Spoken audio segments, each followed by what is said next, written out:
Bueno, ya tenemos un nuevo seminario. El otro día estamos en el capítulo de seminarios de la elección del estilo. Elegimos el tema según la clasificación que hicimos nosotros, según el entorno, según la razón y según las emociones. La semana pasada estábamos hablando de la elección del estilo y hicimos exclusivamente prehistoria y antiguas civilizaciones. Hoy nos toca hablar ya del pensamiento variado, es decir, ya hemos entrado en la época clásica, Grecia y Roma, que son la primera de las civilizaciones que tienen un pensamiento variado o un pensamiento diverso. Evidentemente primitivo, no sería lo mismo pensándolo hoy día que pensándolo en ese momento. Un pensamiento diverso también lleva a una estética diversa y veremos cómo eso se traduce en esas representaciones que han podido llegar hasta nuestros días. Grecia la tenemos que diferenciar en dos grandes épocas. Tres serían las adecuadas, pero nosotros lo diferenciamos con dos grandes épocas. Una época que sería la época arcaica, que pertenecería un poco a ese mundo antiguo que ya hablamos el otro día, pero ya con diferencias importantes, como por ejemplo que el rey, el que mandaba, el que establecía el orden jerárquico y legislativo de todo un pueblo, ya era menos importante porque otros, que serían los oligarcas, es decir, aquellos que tenían poder, pero por un poder más económico que político, ya tenían voz y voto. Ahí es donde empieza esta famosa democracia que ahora hablamos de ella, ¿no? En esa época ya se empezó a hablar de la necesidad de representar la realidad,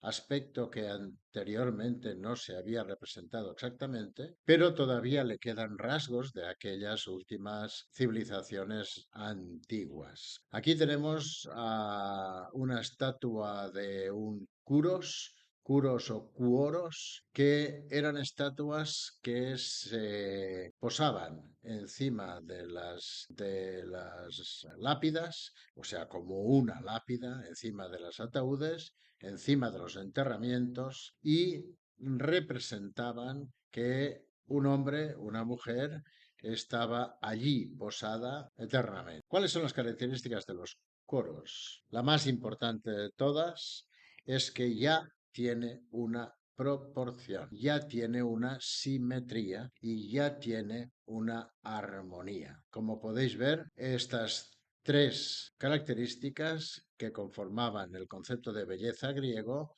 ya están presentes en esta estatua primitiva de la época arcaica de la Grecia clásica. Y tiene otra característica que la define de la época, que es la sonrisa aginética. La sonrisa aginética o sonrisa arcaica, dicen los que lo han estudiado en profundidad, que era única y exclusivamente para poder decir que ese personaje, esa estatua, estaba viva y que el difunto que protegía se le debía recordar vivo. Esa es la sonrisa arcaica o la sonrisa Aginet. Si la observamos de cerca, vemos todavía, vemos todavía esos ojos enormes, ¿no? Como los de Egipto, o como los de Persia, o los de Mesopotamia. Pero las facciones ya son mucho más naturales y destaca esa sonrisa arcaica o sonrisa aginética. Y en todas sus representaciones, esa sonrisa permanecía inalterable. Ya digo, probablemente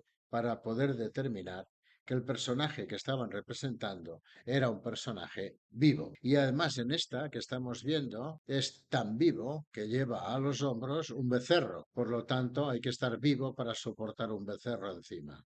De esta época arcaica a la época clásica propiamente dicha, hay una diferencia bastante importante. Bastante importante si nos fijamos en los detalles, porque si no nos quedaríamos con el concepto de la belleza clásica, de la simetría, la proporción y la...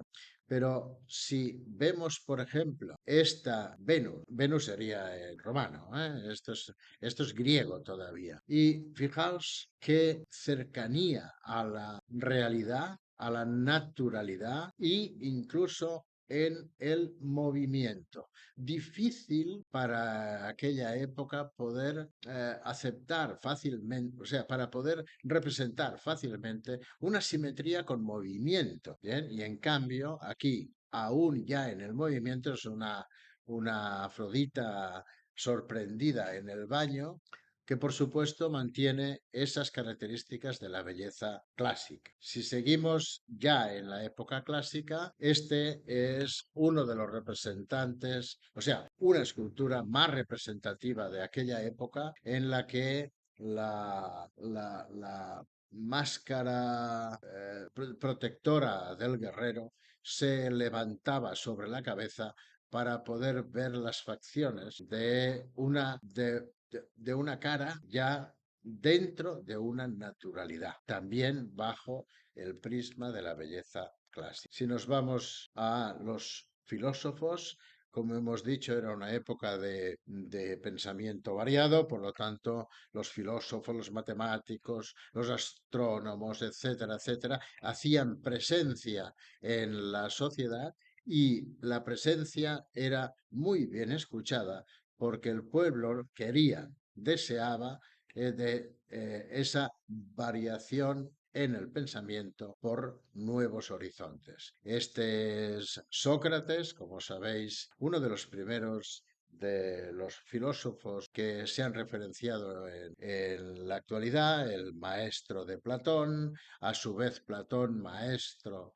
de Aristóteles, con unos parámetros muy claros de una filosofía pragmática, una filosofía en la que es lo que es. Platón era mucho más de las ideas, de las apariencias, de la falsedad de la representación, y en cambio Aristóteles decía que no, que eso no era más que mostrar lo que cada uno es, aunque fuera un poco disimuladamente. Recordar la frase de Aristóteles, el vanitas vanitatum omnia vanitas. Bien, y en la arquitectura todos hemos visto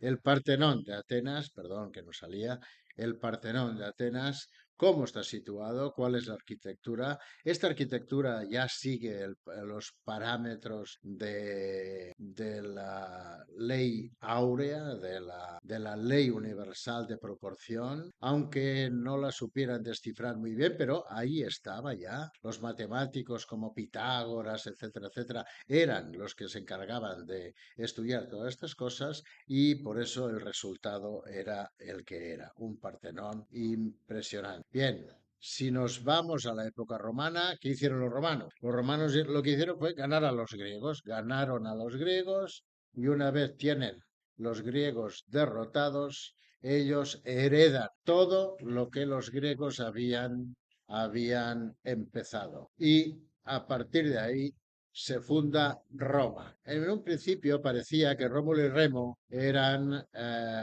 griegos que habían dos hermanos griegos que habían aterrizado en Roma, amamantados por la loba, todo eso, pues puede ser verdad o no, no lo saben. Pero si escuchas a los historiadores de las antiguas civilizaciones, decían que Rómulo y Remo eran descendientes de los babilonios. Bien, da igual, no importa eso. Lo importante es que otra vez una historia fabulosa, por fábula digo, dos hermanos son los encargados, los herederos de acometer grandes proezas que luego no se entienden entre ellos.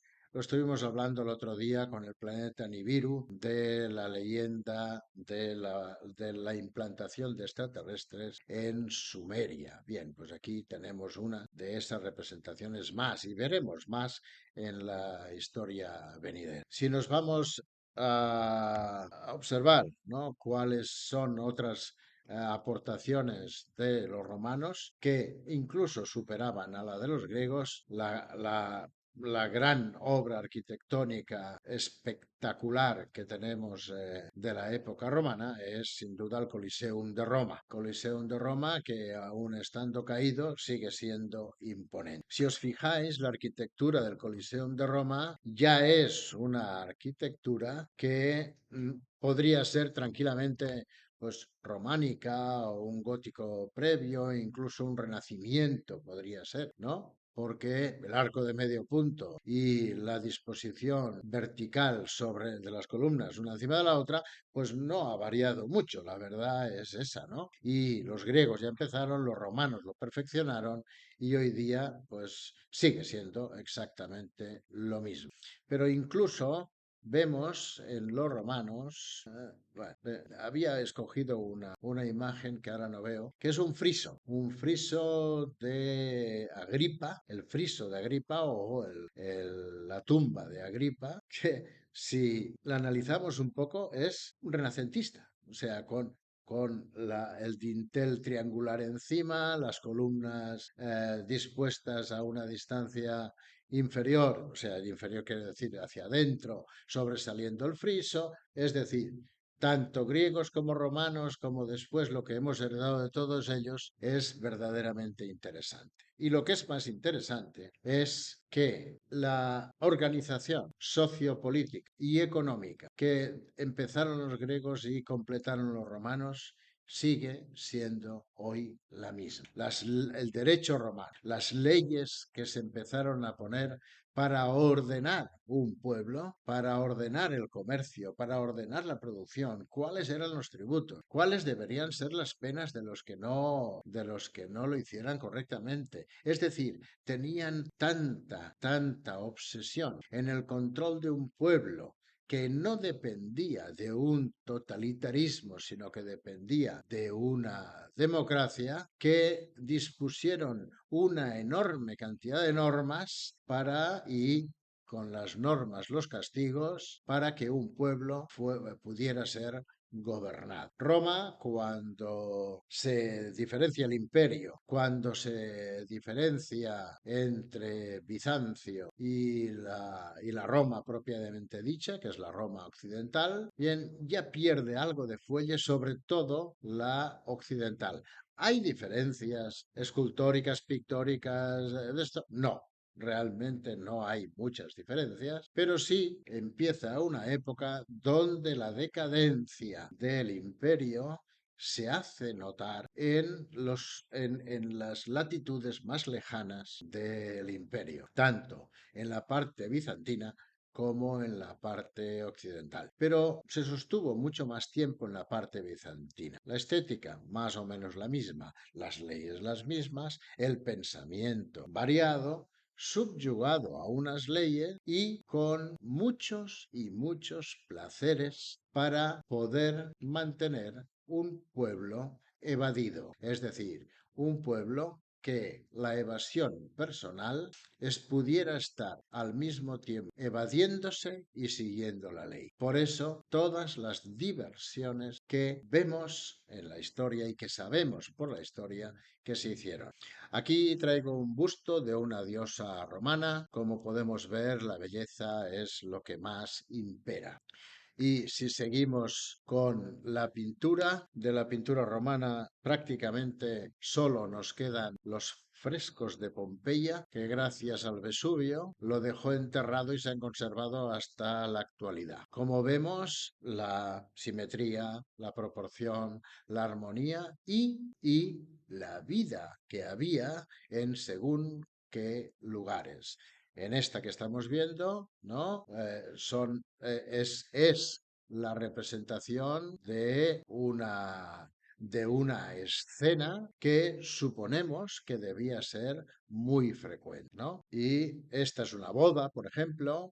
Fijaos en este fresco de Pompeya, ¿no? Los adornos que han quedado alrededor. Luego, cuando lleguemos al barroco, veremos adornos muy, muy parecidos a estos, porque también el barroco mira hace una mirada, un guiño a la época clásica para reencontrarse y poder encontrar una forma de expresar y entender el mundo. Si esto es lo que si esto es lo que nos interesa de la época clásica, bien, está bien, como estética, como imágenes, como todo eso, pero yo lo que creo que es importante para poder utilizar esto que estamos viendo en estos seminarios es precisamente para poder entender que la elección del estilo depende también del tema que elijas y de cómo quieras representarlo. Si quieres representarlo bajo un pensamiento variado, diverso,